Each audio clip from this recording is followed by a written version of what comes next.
What's cracking, guys? How you guys doing? Welcome to another video. I'm out here with my RSX. Some of you old subs probably know how I got it. I'll put a little thing up here how I did get it. I'll go ahead and jump right into this video because I have to figure some stuff out. Some of you guys know it was is a Type S, but I got it super cheap because the kid threw a rod and couldn't afford to put another motor in it, so he put a base motor in it. So it's basically got all Type S bolt-ons with a base motor. It's really weird, I know, but it's cool. It's been driving really well, and I've had it for a very long time now, couple months actually. Well, it's not really a long time, but it's been a good amount of time, and I put a lot of miles on it, and it still runs. It's still pretty peppy. But one thing we could never figure out is the fact that it had a weird ticking noise to it. And I've done a valve adjustment and a bunch of other random stuff, and I could never really figure out what was going on. But as of recently, we kind of narrowed it down. We played with the throttle and letting it on and off throttle, and while we did it off throttle, we pulled the injectors and the ticking kind of went away, which pretty much led us to believe that it's a rod bearing.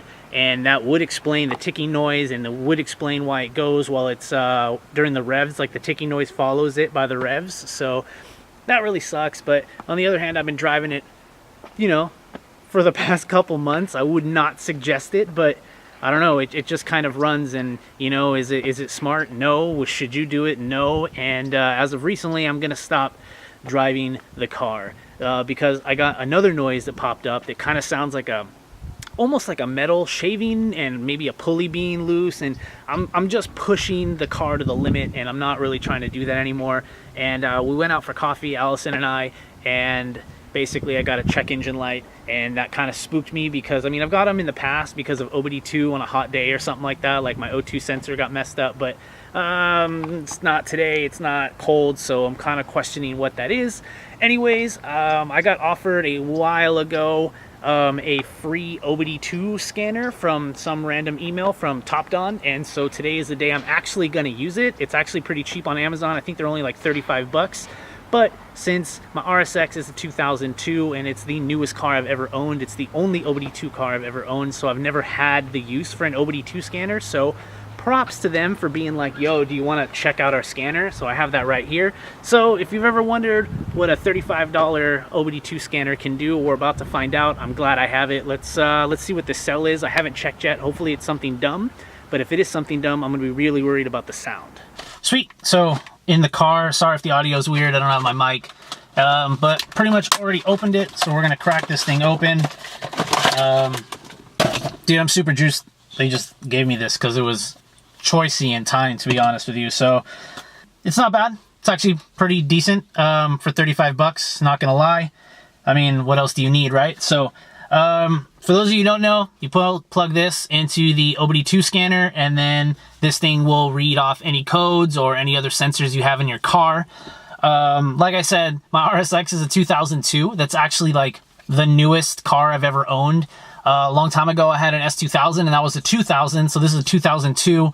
I've never had a need for this, so I've never actually bought one, so the fact that I just got given one was awesome, because again, like, I would have never needed to buy this because all I do is run an OBDII cars, right? So, so yeah, let's go ahead and plug this in.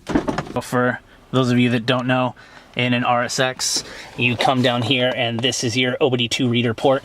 So we're just gonna go ahead and plug this in here.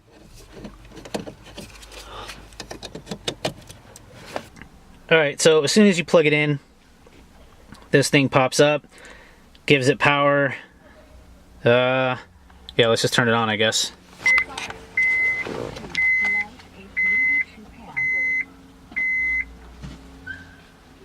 Okay, so yeah, I just turned it on. I'm gonna go ahead and hit enter here. Start scanning. Hopefully this is in focus. There you go.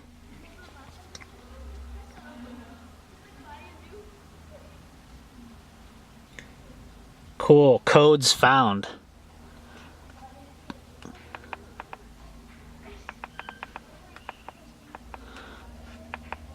Scan through.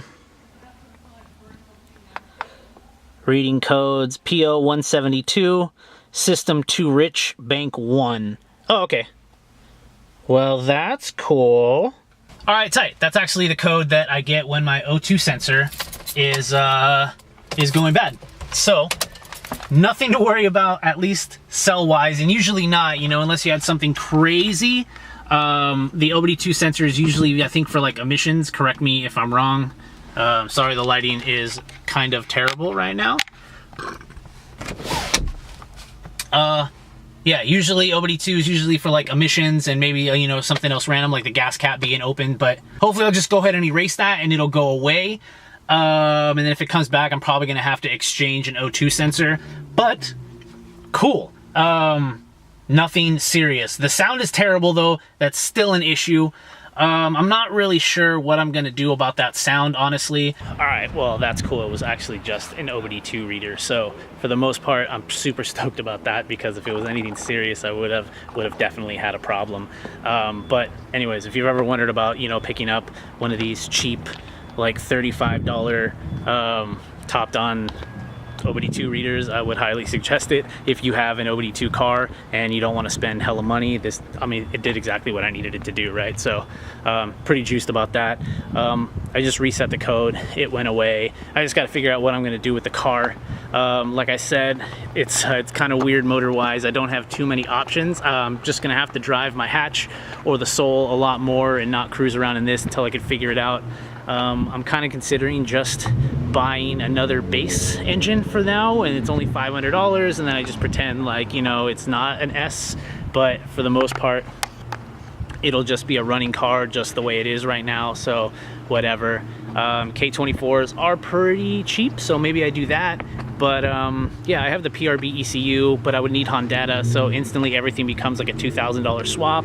And getting a K20A2 with high miles is still like $2,000, $1,500. So I don't know, man. Having the RSX is really cool, but at the same time, finding a K is expensive, at least if you want a good A2 motor to put into it. If you get a cheap K24, that's cool, but then you need Honda, so I don't know. I think technically I could just reflash the ECU to think it's a K24A2 from Honda, like put their swap, or I guess put their flash on it. But I don't know, that's also an idea. But until then, super glad the cell wasn't something crazy. The rod at some point probably will blast out of the block if I don't take care of it, so I'm gonna stop running that. But yeah, that's a quick update on the RSX. Sorry this is super talky, but I was really worried because like I already had the ticking noise, and then I heard this weird new sound, and then I got a check engine light, and I'm just like, dude, I'm gonna drive home and this shit's just gonna, like, a rod's gonna blast out of the block. So yeah, I came home, parked it. It's probably gonna park for a hot minute until I can figure out motor options. If you guys have cool ideas for motor options on the cheap, let me know. But for the most part, I mean, it's like $500 for, like, you know, a JDM base motor, unless I can save up a little more money and get one of those weird K24A RBB head type K24s that basically it just drops in with the CRV mount, so that's an option. But I don't know, $500 for a new motor and then just keep commuting the car sounds really good, especially because I have my other cars that I just want to give more love to. So anyways, again, sorry for the talky stuff. Just wanted to check this cell and make sure my car wasn't going to blow up, and kind of let you guys know what's going on with the RSX, and super juiced that I got this thing real cheap because I would have never known. Anyways, guys, peace. See you later.